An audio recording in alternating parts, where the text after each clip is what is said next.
वन्दितु सौवसीदे धुवमचलमणो वमं गदिं पते कोचामि समय पावड मिन्मो सुद केवली वणिदं नमः समय साराय स्वानुभूत्या चकासते चित्स्वभावाय भावाय सर्वभावांतरचिदे।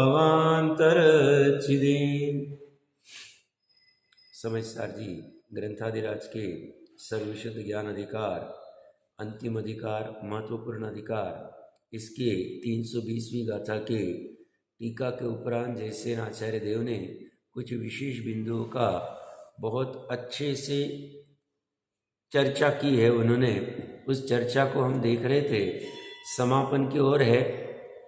सारांश, इतनी सारी चर्चा जो हुई है इसका सारांश अगर देखना है तो हम अगर उंगली पे देखें तो यहाँ पे श्री पुत्र आदि है चेतन, यहाँ पे दुकान धन आदि है, घर आदि है अचेतन, यहाँ पे कुदेव को गुरु को धर्म है, यहाँ पे सुदेव सुगुरु सुधर्म है, यहाँ पे शरीर है, यहाँ पे द्रव्य कर्म है, यहाँ पे भाव कर्म है, जीव का रागादि भाव, यहाँ पे उसकी एक देश या पूर्ण निर्मल पर्याय है, यहाँ पे उसका ज्ञान आदि गुण है, और यहाँ पे ज्ञान आदि अनंत गुणों का समरूप द्रव्य। इन 10 में देखना है तो चर्चा चल रही है मोक्ष का कारण कौन है, आलम्बन रूप और प्रगटीकरण व्यक्तिकरण रूप से। अनादिकाल से आज तक जितने मुक्त हुए कौन सी वस्तु का आलंबन करके हुए हैं, और ये व्यक्तिकरण किसने किया, इसका कारण कौन है सही मायने में। तो निमित्त कारण और उपादान कारण दो की चर्चा चलेगी। उपादान कारण ही महत्वपूर्ण कारण है, निमित्त कारण उपस्थिति मात्र है। तो यहाँ पे सारांश अगर देखें तो जो मोक्ष की पर्याय उत्पन्न हुई, एक देश निर्मल पर्याय, जिसे चौथे गुणस्थान का उपशमिक आदि कह सकते, मोक्ष मार्ग भी कहते, मोक्ष भी कह दो, दृष्टि मुक्त की अपेक्षा से, या अनंत ज्ञान आदि प्रकट हुआ है पूर्ण निर्मल पर्याय, इसका ये ज्ञानी जीव कहते। और यहाँ राग आदि की पर्याय, तो ज्ञानी जीव कहते ये जो 4 वस्तुएं हैं जो शरीर से बाहर में ही है, यह निमित्त मात्र कहना है कह दो, ये उपादान कारण नहीं। निमित्त कारण कहने में बाधा नहीं, क्योंकि निमित्त उपस्थित होता है, निमित्त परिणमन में कुछ नहीं करता है। किसके? उपादान के, वस्तु के। मतलब श्री पुत्र आदि इस जीव के, ये जीव में चारों चीजें आ गई। श्री पुत्र आदि इस जीव के रागादि के भी उपादान कारण नहीं है, और मोक्ष के भी उपादान कारण नहीं। धन घर गाड़ी बंगला ये रागादि के भी उपादान कारण नहीं है, और मोक्ष के तो कारण है ही नहीं। निमित्त कारण कह सकते हैं, जब राग उत्पन्न हुआ तो ये सामने थे, जब शुभ या अशुभ राग उत्पन्न हुआ उस समय में निमित्त रूप में इनको कहना है तो कह सकते हैं आप। यहां पे जो कुदेव कुगुरु है ये भी मिथ्यात्व आदि के कारण नहीं, और सुदेव सुगुरु है ये सम्यकत्व आदि के कारण नहीं। बड़ी बात कह रहे साहब, ये क्या बात कर रहे हैं, पंच परमेष्ठी तो कारण है ना। हम उपादान कारण की पहले चर्चा कर रहे हैं। निमित्त कारण सुदेव सुगुरु आदि को सम्यक दर्शन का कह दो, कुदेव कुगुरु आदि को मिथ्या दर्शन का कह दो, बाधा नहीं। बट निमित्त कारण है, उपस्थिति मात्र है। परिणमन किया है उस पर्याय ने स्वयं मिथ्यात्व रूप या सम्यक दर्शन रूप। सब शरीर तो रागादि का कारण है, उपादान कारण नहीं, निमित्त कारण। द्रव्य कर्म रागादि का नियामक निमित्त कारण है। नियामक निमित्त कारण कह रहा हूं। ये तो बदलते रहेंगे बाहर के, ये नियामक रहेगा। जब जब राग आदि उत्पन्न होगा नियामक कारण होगा। कौन? निमित्त कारण। उपादान कारण वो भी नहीं, द्रव्य कर्म। और मोक्ष आदि पर्याय का, उपशम आदि पर्याय का, सम्यकत्व किया औपशमिक आदि का कर्म उपादान कारण नहीं, नियामक निमित्त कारण है। अभाव रूप, उपशम रूप, शैवशम रूप।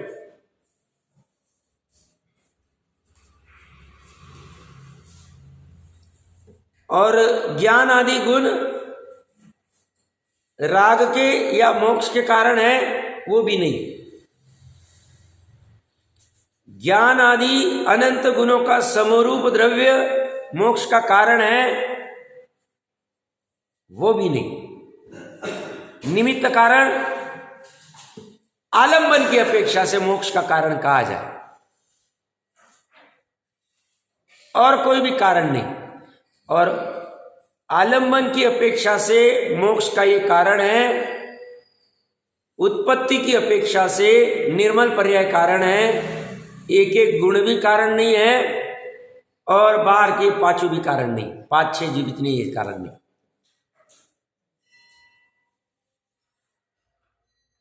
फोकस यही पे लाना है, इसका अभाव करना है और इसको प्रकट करना है।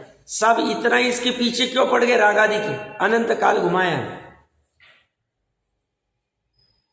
आकुलता कराई। ये जब जब राग आदि रूप परिणमित होता है, द्रव्य कर्म बंध जाते हैं, तब तब मुक्त नहीं हो पाते।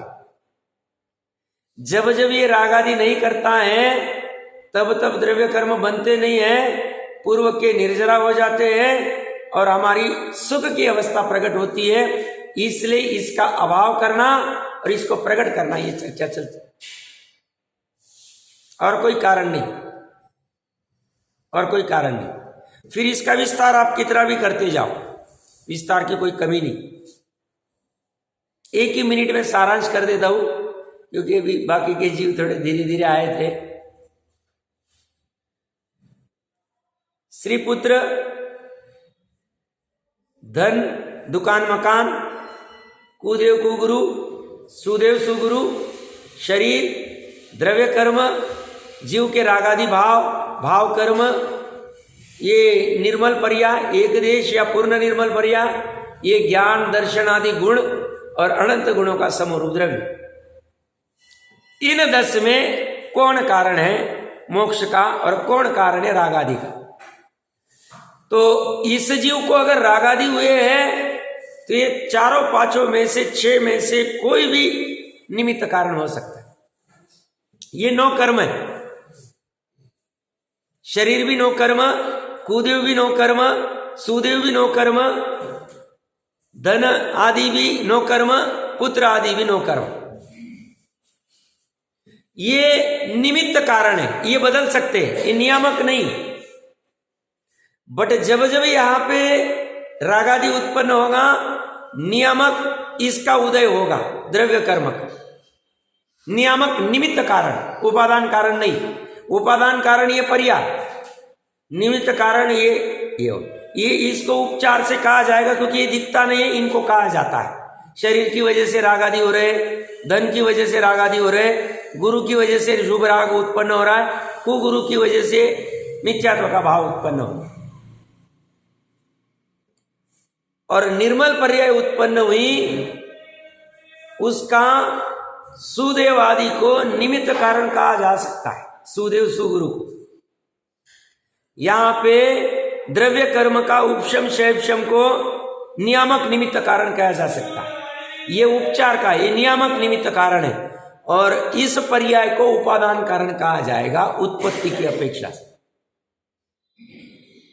और आलंबन की अपेक्षा से अनंत गुणों का समरूप द्रव्य को कहा जाएगा।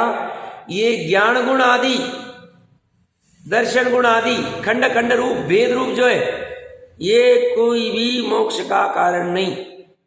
ये राग का कारण हो सकते, विकल्प का कारण हो सकते। इतना पर सारांश है। 582 नंबर पेज, अंतिम लाइन, वहां पे अंतिम के 3-4 शब्द में वो कह रहे, कुछ विशेष कहते हैं, विवक्षित एक देश शुद्ध नयाश्रित, एक देश शुद्ध नयाश्रित मतलब चौथे गुण स्थान तरफ कह रहे हैं, सातवें छठवें नय का विषय कह रहे हैं। एक देश शुद्ध नय, सकल शुद्ध नय नहीं कह रहे, पूर्ण शुद्ध नय की बात नहीं कर रहे, पूर्ण केवल ज्ञान आदि की बात नहीं कर रहे। उनको जैसे आचार्य देव को भली भांति पता है, हम हमारे जो टारगेट है वो केवली नहीं, केवली को हम क्या टारगेट करेंगे, हमारे टारगेट निचली भूमिका के जीव है, जिनको हम कह रहे हैं एक देश शुद्ध निश्चय नहीं को प्रकट कर लो, निर्मल पर्याय को प्रकट कर लो। तो विवक्षित चर्चा में जो औपशमिक, शाइपशमिक या शाइक श्रद्धा, शाइक श्रद्धा कौन सी वाली, चौथे पांचवें छठवें सातवें गुण स्थान में प्रकट हुई हुई, निचली अवस्था में प्रकट हुई हुई शाइक श्रद्धा, और औपशमिक शाइपशमिक तो चौथे में हो सकती। तो ए से एक देश शुद्ध नयाश्रित, यह भावना, यह परिणति निर्विकार स्वसंवेदन लक्षण भेद रूप, बिना विकार वाला स्वसंवेदन लक्षण जिसका है, ये सा भेद रूप शाइपशमिक ज्ञान होने से, यहां पे भेद रूप शाइपशमिक ज्ञान क्यों कहा,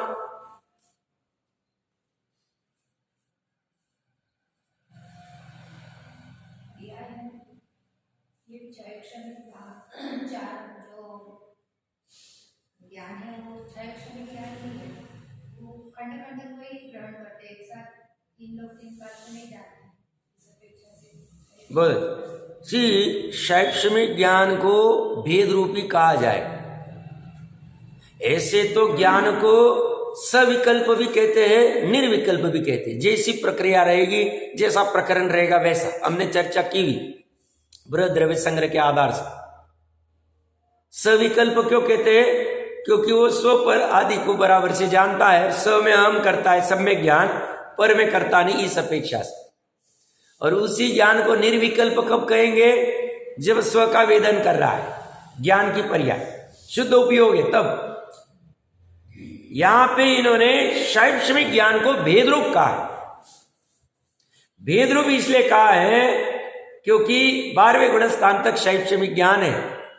एक तो ये एक देश ज्ञान है, पूर्ण ज्ञान नहीं, सकल ज्ञान नहीं, केवल ज्ञान नहीं, अनंत ज्ञान नहीं, और ये खंड रूपी ज्ञान है। इसमें जगन्य ज्ञान उनका परिणमन जो हमने चर्चा की थी वो इसमें पड़ा हुआ है, और उसकी वजह से किंचित आश्रव चलते हैं, किंचित संवर चलते हैं, चौथे से 10वें गुण स्थान तक,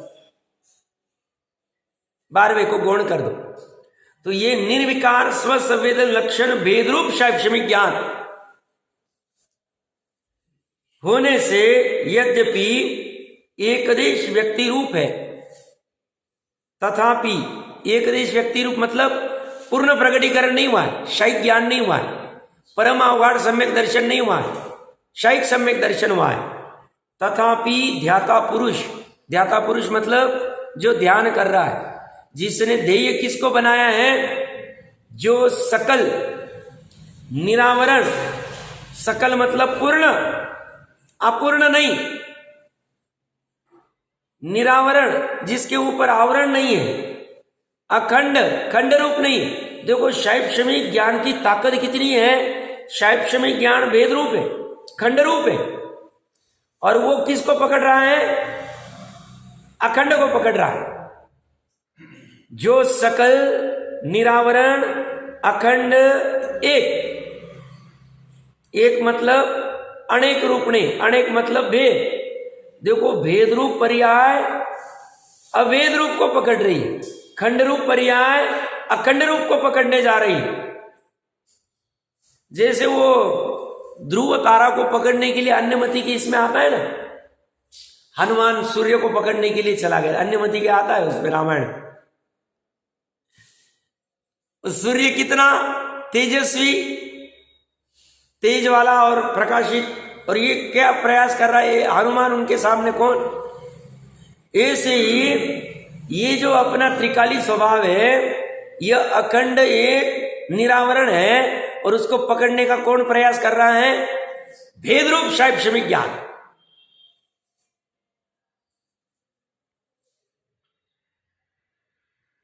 ताकत देखो, सामर्थ्य। एक समय की पर्याय क्या करने जा रही है? अखंड को, अभेद को, एक को, निरावरण को, सकल को, ये पर्याय है एक देश, और पकड़ने जा रही है सकल को। सामर्थ्य देखिए, सकल, निरावरण, अखंड, एक, प्रत्यक्ष, परोक्ष नहीं। शैक्षणिक ज्ञान में प्रत्यक्ष है, समव्यावहारिक प्रत्यक्ष नहीं, स्वानुभव प्रत्यक्ष। समव्यावहारिक प्रत्यक्ष तो मति ज्ञान का उपचार से अकलंक देव ने लॉन्च किया था। क्यों? अकलंक देव को अन्य मति के साथ बहुत खंडन मंडन करना पड़ा। वो बोलते साहब आंखों से देख रहा हूं ना मैं, आप मति ज्ञान को कैसे आप परोक्ष कह रहे? तो उन्होंने ठीक है साहब, तुम्हारे लिए खंडन मंडन के लिए उसको प्रत्यक्ष कहते हैं, आगे हम समव्यावहारिक जोड़ दें। व्यवहार से कहने में आता है। मति ज्ञान भी प्रत्यक्ष नहीं है, डायरेक्ट आत्मा से जानता नहीं, उसमें निमित्त रूप में इंद्रिय की आवश्यकता होती, इसलिए हमने समव्यावहारिक कह दिया। ये वाला प्रत्यक्ष समव्यावहारिक नहीं, ये स्वानुभव प्रत्यक्ष। समव्यावहारिक नहीं, स्वानुभव प्रत्यक्ष प्रतिभासमय, प्रतिभास होता है, प्रतीति होती, अनुभूति होती है, वेदन होता है। इसलिए लक्षण क्या कहा? स्वसंवेदन लक्षण भेद रूप।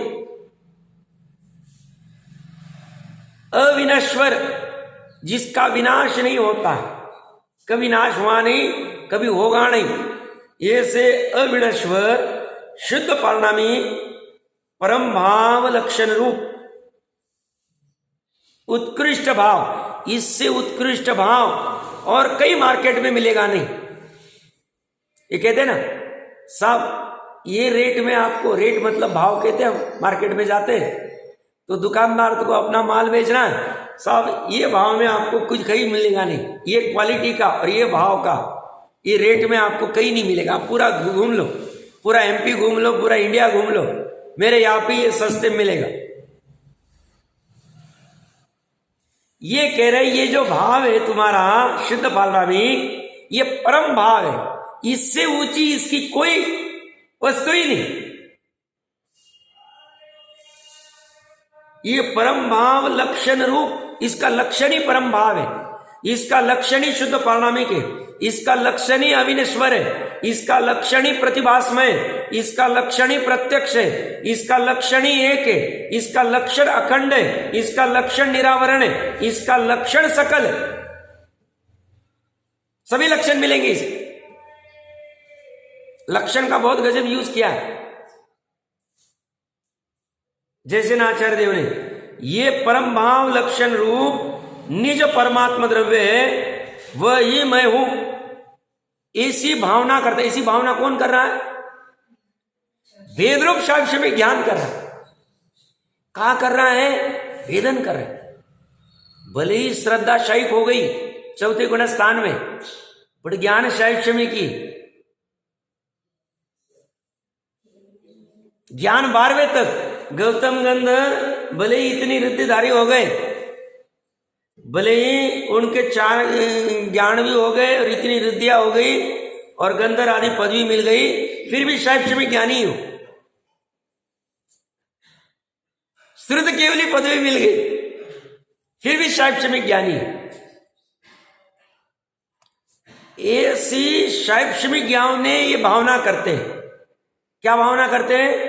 वह ही मैं हूं, वही मैं हूं मतलब सम्यक एकांत, अन्य मैं नहीं। अन्य मैं नहीं मतलब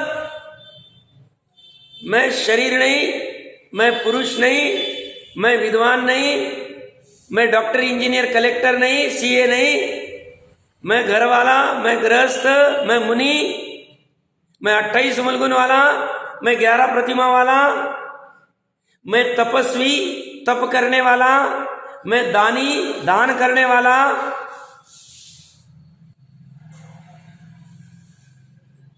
मैं व्रती, मैं सामयिक करने वाला,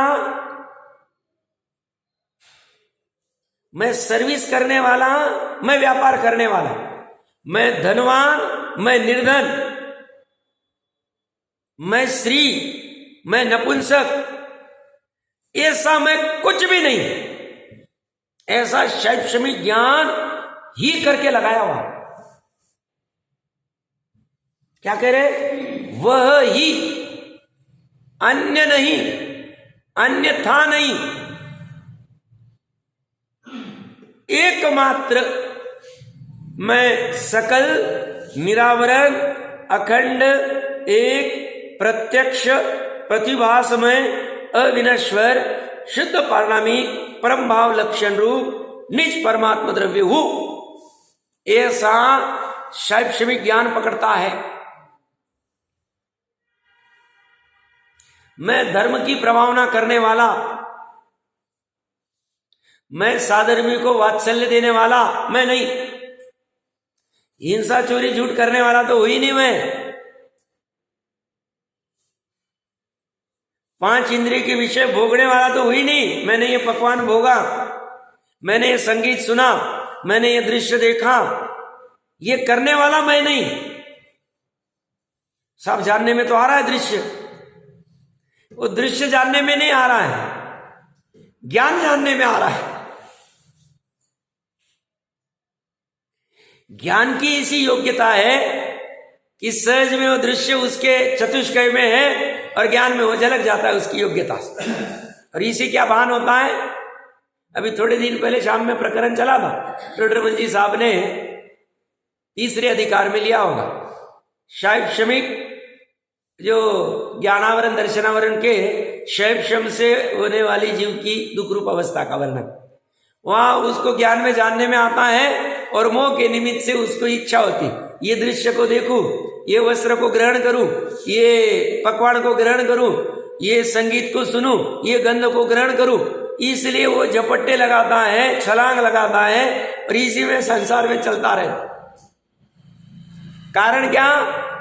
तो तत्व ज्ञान नहीं, स्वपर का भेद ज्ञान नहीं। यहां ये सिर्फ उस रूप ही निर्णय करता है, इतना मात्र। ये उसका वचन में नहीं है, ये शैक्षणिक ज्ञान की पर्याय में। शैक्षणिक नाम का गुण नहीं, शैक्षणिक ज्ञान नाम का गुण नहीं।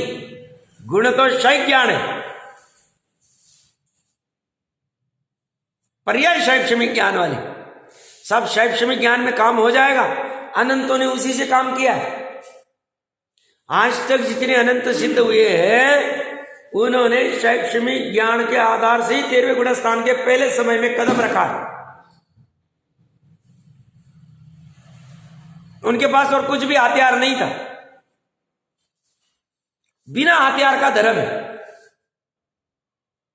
ये तो प्रसंग आए इसलिए हमने ये अभी यहाँ वहाँ बिखर न जाए। जैन समाज जितना बच सकता है बचाने के लिए, जो भवी जीव कल्याण करना चाहता है उसको आकर्षण करने के लिए हमने इतने पूजा, इतने विधान, इतने द्रव्य, ये इतने सब कल्याणक और इतनी विद्या, ये सब हमने मजबूरी में खड़ी, क्योंकि सबकी ताकत नहीं है निश्चय नय का वस्तु स्वरूप पहले समय में ग्रहण करने की। तो उसको कहते भैया तू इधर आओ, या देखो तुझे क्या चाहिए। वो बाजू वाला 363 मत वाला ऐसी पूजा करता है, तू भी ऐसी पूजा कर। ऐसा विधान करता है, ऐसा उत्सव मनाता है, तू भी कर, आजा तू इधर। उसको यहां आकर्षित करने के लिए मजबूरी में खड़े किए हैं। बाकी हमारा धर्म इतना ही, ये धर्म उसके गले उतारने के लिए। कौन सा धर्म? शैक्षणिक ज्ञान में ये मैं इतना मात्र हूं, ये उसको वस्तु का स्वभाव जानने में आ जाना धर्म।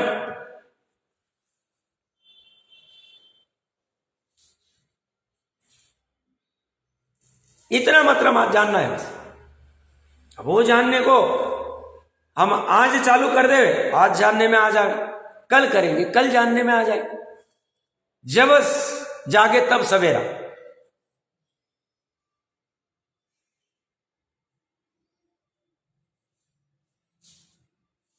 उतना भर करना है, पारणामिक भाव मात्र हूं और कुछ भी वेदन नहीं होता।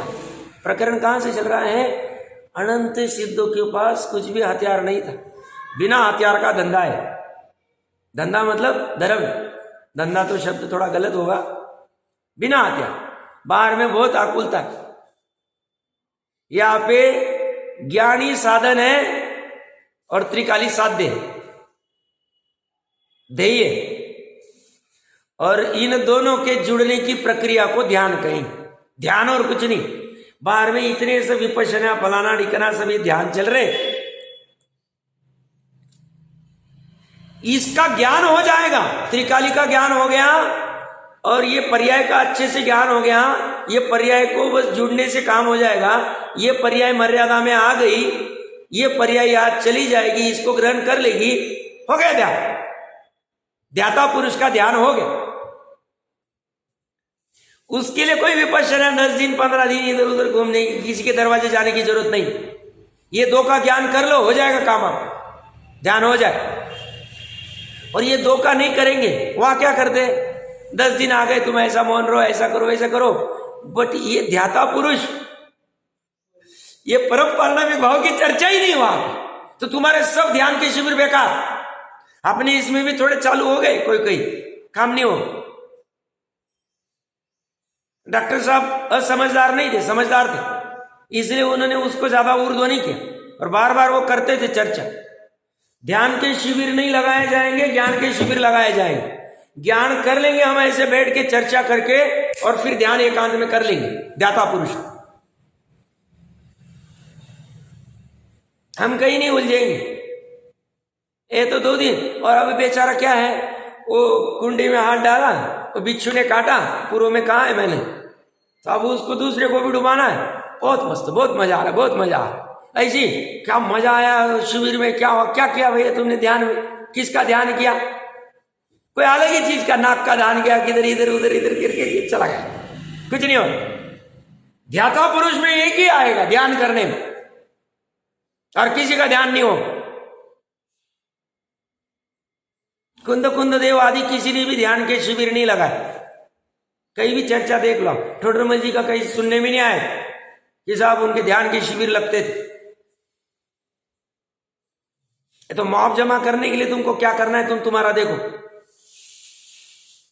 हाँ, शिविर इसके लगेंगे, इसको समझने के लिए शिविर लगेंगे। ये जो बोर्ड में लिखा हुआ है शुद्ध पारणामिक भाव के संदर्भ में, इसके शिविर लगेंगे। उसकी अलग अलग तरह से चर्चा करेंगे हम, कि कुछ भी करके उसके गले उतर जाए और उसकी उस शैक्षणिक ज्ञान की पर्याय को महिमा आ जाए। ये शैक्षणिक ज्ञान कौन सा, अभी सम्यक नहीं हुआ है, ये तो सम्यक वाला है। यहाँ पे जो चर्चा चल रही, हम जैसे जीवों का अगर सम्यक नहीं हुआ है, सम्यक कब कहा जाएगा, जब उस वैसी भावना करता है, वैसा अनुभूति करता है, वैसा वेदन करता है, तब कहा जाएगा। वो जब तक हमारा नहीं होता है तब तक इसकी चर्चा चली, अलग अलग तरह से गले उतर जाए, और उस पर्याय को गले उतर जाएगा। अहो, मुझे तो इन बातों की खबर ही नहीं कि मैं शुद्ध पारणामिक भाव हूं, मैं अखंड हूं, मैं निरावरण हूं, मैं सकल हूं, मैं परम भाव हूं। मुझे तो इस प्राप्त पर्याय थोड़ी काल की मिली है, इसमें इन बातों का निर्णय करना चाहिए। रिया से वो चालू करता है।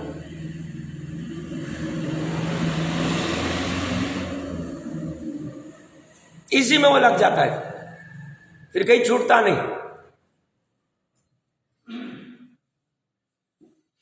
और मैं खंड ज्ञान रूप नहीं हूं, ये सा भावार्थ है।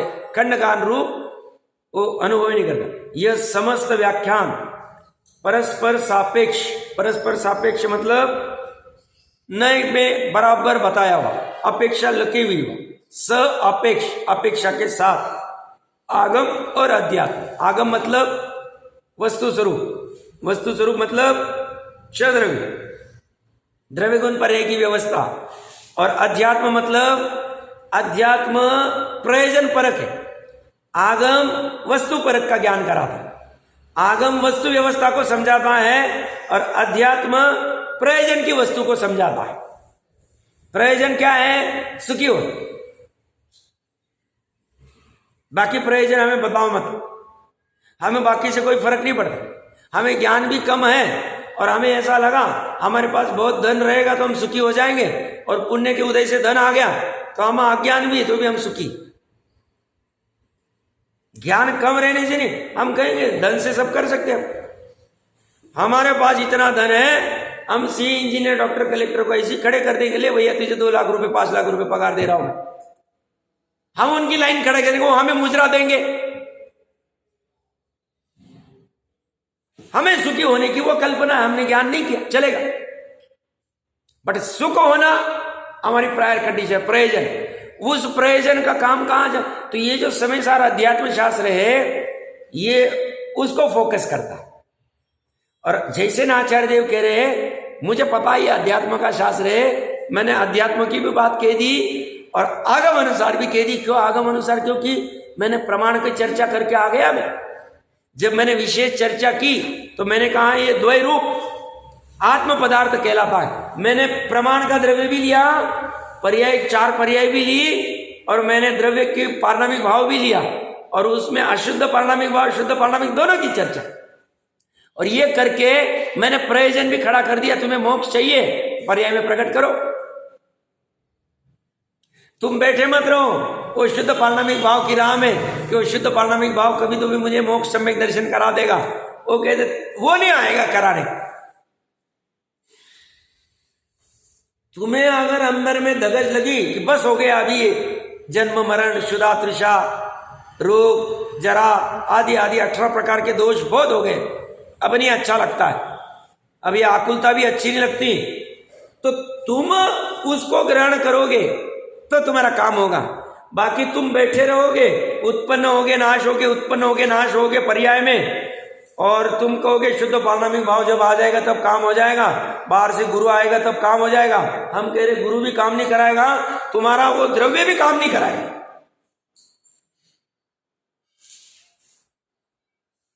तुमको पर्याय में तुमको ही काम करना पड़े, ये तुम्हें शैक्षणिक ज्ञान में पकड़ना पड़े और तैयारी चालू कर देनी। तैयारी क्या करनी? भावना, स्वाध्याय, तत्विच्छा, और कुछ भी नहीं कह रहा। और जैसी भावना स्वाध्याय ठीक से हो रहा है, तुम्हारा बराबर से अच्छे से समझ रहे हो, सापेक्ष शाद लगा के, और तत्विचार भी ठीक से चल रहा है, तुम्हारी बाहर की क्रिया भी सुधर जाएगी, समय नहीं लगे। क्यों? जिसको अंदर में इतना बड़ा काम करने निकला है उसके बाहर सुधरेगा क्यों नहीं? सुधरना ही चाहिए, सुधरेगा ही। नहीं सुधर रहा है मतलब अंदर में गड़बड़ चल रही। 1 मिनट में सुधरेगा मैं ये नहीं कह रहा हूं, समय भी लग सकता है, कभी कभी कुछ कमजोरी भी हो सकती है, बट श्रद्धा में तो समझेगा कि ये मैं ठीक नहीं कर रहा। श्रद्धा में तो वो पंच परमेष्टि के शुभ राग को भी बुरा मानता है, क्योंकि उसको इतने एक में ही जुड़ना है, पारणामिक भाव में, परम भाव, और कुछ भी नहीं करना। तो आगम और अध्यात्म दोनों नयों के अभिप्राय से, दोनों नए मतलब द्रव्यार्थिक पर्यार्थिक भी और व्यवहार निश्चय भी, दोनों का समन्वय करके दोनों नयों के अभिप्राय के विरोध से रहित ही कहा है। दोनों नयों का अभिप्राय में कुछ भी विरोध नहीं है, और उससे ही कहा है यह सिद्ध होता है। ये सा विवेकी जनों के द्वारा जानने योग्य, अविवेकी इसको समझ नहीं पाए। इसीलिए कल कई चर्चा चल रही थी, ये जिनवानी को समझना है तो पात्र भी वैसा ही होना चाहिए, विवेकी होना चाहिए, पात्र गंभीर होना चाहिए, क्योंकि वस्तु स्वरूप कठिन। और इसलिए मैं इतना शांति से लिया हूं, मैं बोला एक बार ठीक से ही ले लेते, जल्दबाजी नहीं करते। मैंने शक्ति प्रमाण प्रयास किया है। अब आगे 199 नंबर का कलश है, उसके पूर्व किसी को ये चर्चा में कुछ शंका, कुछ लग रहा है कि साहब आपने ऐसा कहा था बट हमें ऐसा लग रहा है, तो अभी भी खोल सकते, सबका फायदा हो जाए। और प्रश्न गलत भी रहा तो कोई टेंशन नहीं, हंसने वाले को हंसने दो, हमें क्या फर्क पड़ता, हमें तो कोई बाधा नहीं। किसी कोई प्रश्न, शंका, चर्चा, कोई बिंदु, ठीक है आगे बढ़े। अनुष्टुप छंद है 580 नंबर पेज, एक बार पाठ करते हैं। ये तु कर्तारमात्मानं पश्यन्ति तमसा तथा सामान्य जनवत्तेषां न मोक्षोपि मुमुक्षुताम्। बहुत सरल है, क्योंकि आगे के संदर्भ में कुछ सूचक कहने वाले हैं। क्योंकि आगे देखो, कुंद कुंद देव तो कुंद कुंद देवी, जब वो पूरी चर्चा अभी आगे के 3 गाथा में मुनि को भी 363 मत वाला कह दे। कब कहेंगे? जब वो छ काय का कर्ता बनेगा। तो अभी उसके सूचक में एक कलश लिख रहे हैं अमृत चंद्र आचार्य देव।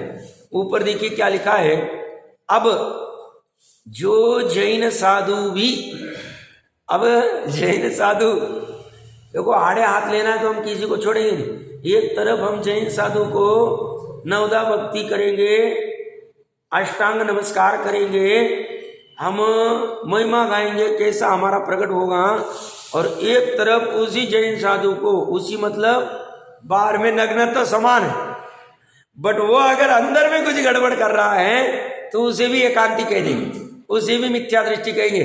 उसको हम चुकेंगे नहीं कि गृहस्थ बेटर है उस मुनि से।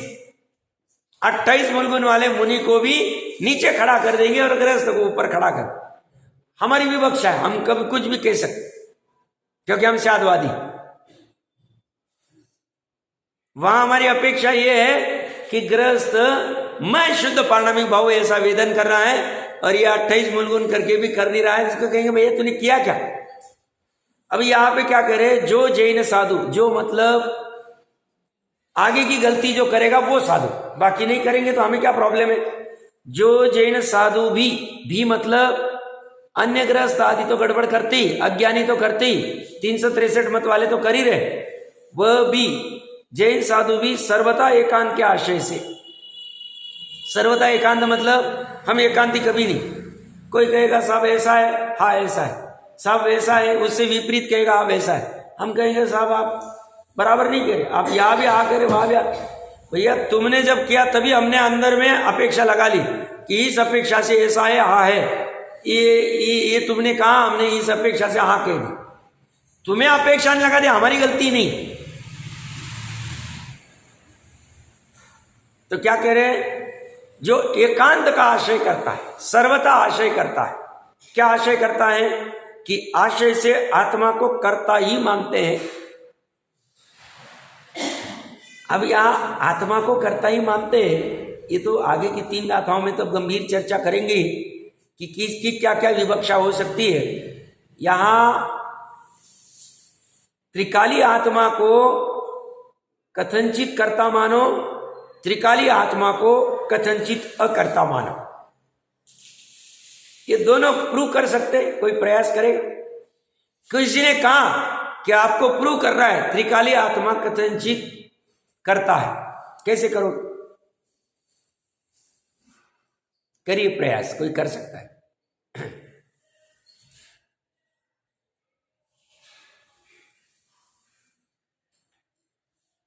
गलत भी रहा तो कोई बाधा नहीं। त्रिकाली आत्मा कथनचित करता है। त्रिकाली आत्मा क्या है, अनंत गुणों का समूह, वो तो कोई अलग वस्तु है नहीं। अनंत गुण का परिणमन चल रहा है कि नहीं चल रहा है, हाँ चल रहा है ना, तभी तो उसको शुद्ध पारणामिक भाव कह रहे। उस भाव का कर्ता वही है, और कौन है।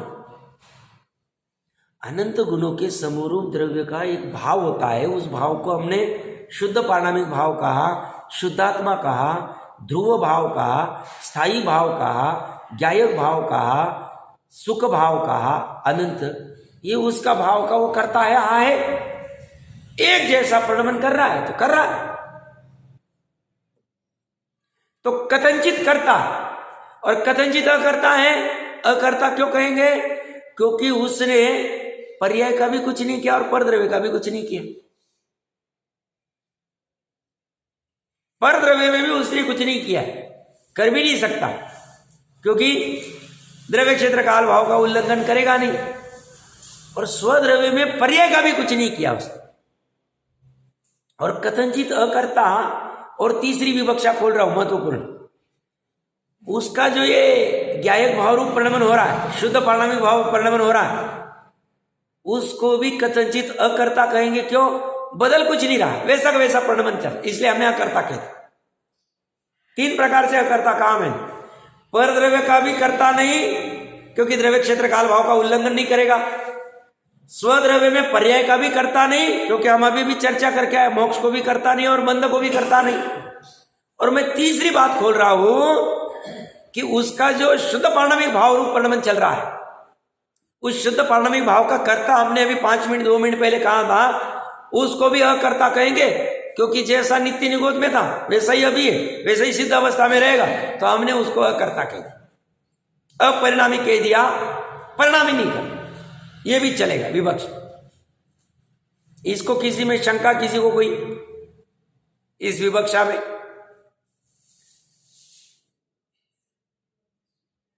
तो यहां ये कह रहे हैं एकांत से कोई कहे कि आत्मा को कर्ता माने, सब आत्मा को ही राग आदि के कर्ता मानो, आत्मा की वजह से संसार में हम अशुद्ध निश्चय नहीं से कहेंगे, बट हम परम शुद्ध निश्चय नहीं से आत्मा को कर्ता नहीं कहेंगे, राग आदि के भी नहीं। हम एकदश शुद्ध निश्चय नहीं से कहेंगे सम्यक ज्ञानी आत्मा, सम्यक दृष्टि आत्मा। हम पूर्ण शुद्ध निश्चय नहीं से कहेंगे केवली आत्मा, शाही ज्ञानी आत्मा। बट हम परम शुद्ध निश्चय नहीं से केवली आत्मा भी कहेंगे नहीं, और पर्याय वाली बात ही नहीं करेंगे, और सम्यक ज्ञानी आत्मा भी नहीं कहेंगे।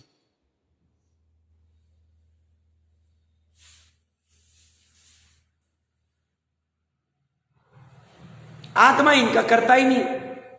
आत्मा पांचवें नय का करता नहीं, मतलब बंध का करता नहीं, राग आदि का ही करता नहीं। वहां त्रिकाली आत्मा एकदेश निर्बल पर्याय छठवां नय, पूर्ण शुद्ध निश्चय ने सातवां नय, दोनों का भी करता नहीं, क्योंकि मोक्ष का करता है, उत्पन्न नहीं करा। तो आत्मा किसका करता है? आत्मा अपने शुद्ध पारणमिक भाव का करता है, अपने ध्रुवता का करता है, अपने स्थायित्व का करता है, अपनी शुद्धता का करता है, अपनी पूर्णता का करता है, अपने अभेद का करता है, अपने अखंड का करता है। इसका करता उसको कहना पड़ेगा, कहेंगे, कोई बाधा नहीं उसको कहने। तो कथनचित करता है, कथनचित करता नहीं। अब ये कौन साधु है जो आत्मा को कर्ता मानते हैं? उनका निषेध करते हुए आगामी गाथा का सूचक श्लोक कहते हैं, ये तु तमसा तथा आत्मानम कर्तारम पश्यन्ति, जो अज्ञान अंधकार से आच्छादित होते हुए आत्मा को कर्ता मानते हैं। आगे वो खोलेंगे, वैसे अनुशीलन आदि में भी खोला हुआ है। ये जैन साधु होके वो कहता है षट काय के जीवों का मैं करता हूं, छह काय के जीवों को मैंने बचाया आदि आदि रूप में, ऐसा वहां खोला है। और भी अलग विवक्षा से खोल सकते हो, तो अभी चर्चा जब चलेगी तब करेंगे। तो ऐसा जो आत्मा को कर्ता मानता है, कौन? जो अज्ञान अंधकार से आच्छादित है। अज्ञान क्या है? एक द्रव्य दूसरे द्रव्य को कर नहीं सकता है। और मैंने छह काय के साधु बन के मैंने छह काय के जीवों की आराधना नहीं की, मैंने छह काय के जीवों का मैं बचाने का करता हूं, बोले अज्ञान अंधकार। सब क्या बात कर रहे? मैं तो चक्षु से देख रहा हूं उनको, और वो जीव है और उनको बचा रहा हूं। बोलते तुम्हें ज्ञान नहीं, तुम उसको कब बचा सकते हो? जब वो मरेगा तब। और उसका त्रिकाली तो मरता ही नहीं, पहली बात। तुम उसको बचा कब सकते हो? जब तुम उसमें जाके उसको कुछ करोगे, तो उसमें जा ही नहीं सकते, तो तुम उसको मार भी नहीं सकते। आज तक अनादिकाल से, अच्छे समझना, निश्चय की कथन चल रही, प्रकरण अध्यात्म का। अनादिकाल से ज्ञानी अज्ञानी कोई भी जीव ने एक भी जीव को मारा नहीं, एक भी चींटी के ऊपर पैर नहीं रखा है किसी ने भी, और एक भी बुढ़ीराज ने उस चींटी को बचाया नहीं। मारने की बात कर ले, हम जनरली सामान्य कभी घर में कुछ काम करते तो मच्छर आदि चींटी आदि कभी मर जाती, होता है। अविवेक है, अयत्ना है, इतनी अपनी सजगता नहीं मुनिराज जैसी छह काय की, तो हो जाता। व्यापार आदि में भी हिंसा आदि हो ही जाती। अच्छा मैं ऐसा नहीं कह रहा हूं, हो जाता। ज्ञानी कह रहे निश्चय नहीं से हमने उसको मारा ही नहीं, व्यवहार नहीं से कहने में आएगा। नहीं तो फिर अमृतचंद्र वापस डांटेंगे, भैया ऐसा है तो फिर भस्म को जैसे मसलते वैसे मसलने लग जाओगे, तो वो चर्चा नहीं चल रही। हम तो बचाने का प्रयास करेंगे, बट श्रद्धा में क्या होगा? अज्ञान अंधकार दूर हुआ दो, मैं उसको मार नहीं सकता, मैं उसको बचा नहीं सकता, मैंने उसको मारा नहीं, वो मरेगा तो प्रायश्चित भी लेगा, अपने को दंड भी देगा भूमिका अनुसार कि अरे तू ऐसा अयत्ना का काम क्यों करता है, अविवेक का काम क्यों करता है, ये भी चलेगा साथ में, दोनों साथ में चलेगा। बट श्रद्धा कहेगी एक द्रव्य दूसरे द्रव्य का कुछ करता नहीं, और साथ में यत्न भी पाली जाएगी, सजगता भी की जाएगी। क्यों? जब तक हमारी शैलीशी अवस्था होती नहीं है, केवली जैसी वितरागी जैसी एकदम ऊंची अवस्था होती नहीं है, तब तक हमें ये करना पड़ेगा छठवें गुण स्थान। बट ऐसा होते हुए भी मानेगा नहीं। तो ये अज्ञान अंधकार कितना खतरनाक है। चक्षु का ज्ञान जो है, हम कहते ना मैंने देखा, मैंने किया, अब कैसे हो गया, अरे भैया इस पे ज्यादा रिलायबिलिटी नहीं कर सकते। शैवशम ज्ञान की अभी महिमा करके आए, शैवशम ज्ञान का खंडन भी चले। शैवशम ज्ञान का कोई ठिकाना नहीं, कभी कुछ कभी कुछ, कभी एकदम डाउन हो जाता है, कभी अक्षर का अनंत भाग हो जाएगा। जितना शैवशम ज्ञान है उससे ऊपर भी चढ़ सकते हैं, शिवभूति मुनि जैसा। और शैवशम ज्ञान का बराबर यूज नहीं किया तो अक्षर के अनंत भाग इतना भी नीचे डाउन हो सकता। तो अज्ञान अंधकार से आच्छादित होते हुए आत्मा को कर्ता मानते, मुमुक्षुताम अपि, वे भले ही मोक्ष की इच्छुक हो। मुमुक्षु शब्दों का लांच तो इन्होंने बहुत किया है। तथापि सामान्य जनवत, सामान्य लौकिक जनों की बात ही देखो, सामान्य जन के लेवल पे खड़ा कर दिया अमृतचंद्र देव ने। अभी मैंने कहा ना कि गृहस्थ बेटर है, ये खड़ा कर दिया मिथ्या दृष्टि को। सामान्य लौकिक जनों की भांति तेषा मोक्षण, उनकी भी मुक्ति नहीं होती, वो भी संसार में रहेंगे। कुछ ग्रेट काम नहीं किया, 28 मुलगुन पाल रहा हो ना साहब, अरे तुम 28 मुलगुन तुम्हारे लिए पाल रहे हो, तुम 28 मुलगुन करके तुम देवगति में जाओगे, फिर आनंद संसार बढ़ा। हमारे ऊपर क्या किया तुमने उपकार? फिर वो पूछेंगे तुम हमको धोख क्यों देते? भगवान की आज्ञा है, नग्न 28 मुलगुनधारी हो गए तो हम धोख देंगे, हम अंदर का नहीं जानते। तुम जानो तुम सामान्य जन जैसे हो कि कैसे हो, तो उनकी मुक्ति नहीं होगी। ये 3 गाथाओं की विशेष चर्चा हम करते हैं।